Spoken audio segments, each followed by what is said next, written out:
Between 1908 and 1940, Sears didn't just sell you a home.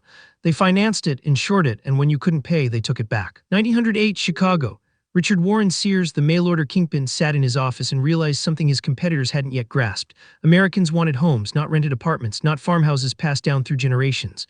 New homes, modern homes, homes they could own. Sears had already mastered selling everything else by catalog. Why not houses? The mechanics were straightforward. Sears published a catalog thick as a phone book containing dozens of kit homes. Not finished houses, kits. You'd order one and Sears shipped the materials by railroad, pre-cut lumber, nails, windows, doors, even the hardware, everything labeled and numbered. The buyer hired local labor, assembled the parts, and moved in. It was mail-order capitalism applied to shelter. By 1920, Sears had sold roughly 10,000 kit homes. By 1930, that number had grown to over 70,000. Neighborhoods across America in suburbs, small towns, rural areas were built almost entirely from Sears catalogs. Many still stand today. Walk through certain blocks in Kansas City or Minneapolis and you're walking through Sears's real estate legacy. But here's what the company didn't anticipate.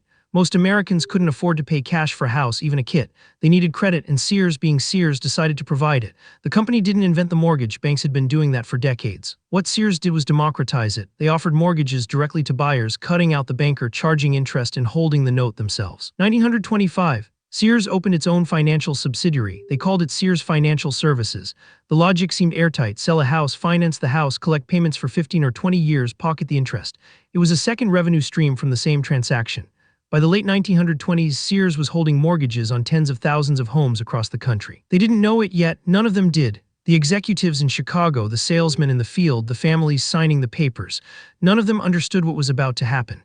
October 1929 was still 8 months away. October 1929. The market crashed. Unemployment spiked.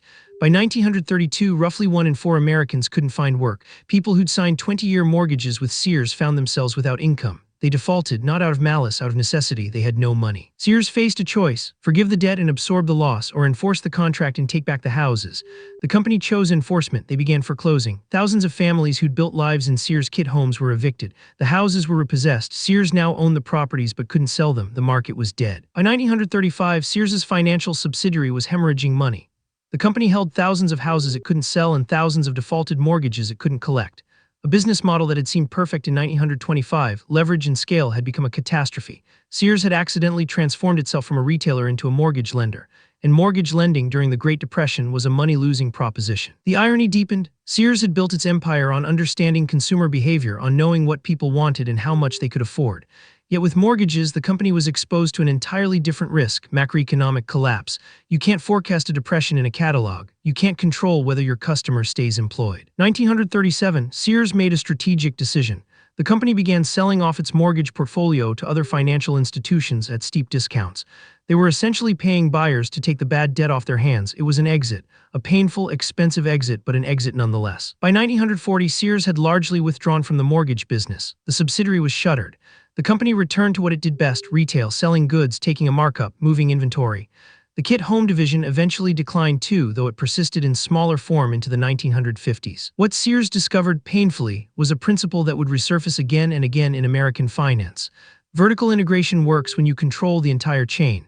But when you're betting on consumer solvency during an economic catastrophe, no amount of operational excellence protects you. The kit homes themselves outlasted the company's ambitions. Tens of thousands remain standing. They're now collector's items studied by architectural historians, sought after by renovators.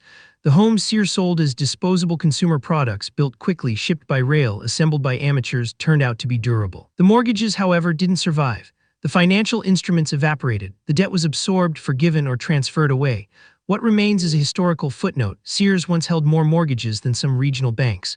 For a brief window, America's largest retailer was also a major player in residential finance. The case of Sears's mortgage venture illustrates a recurring pattern in consumer economics.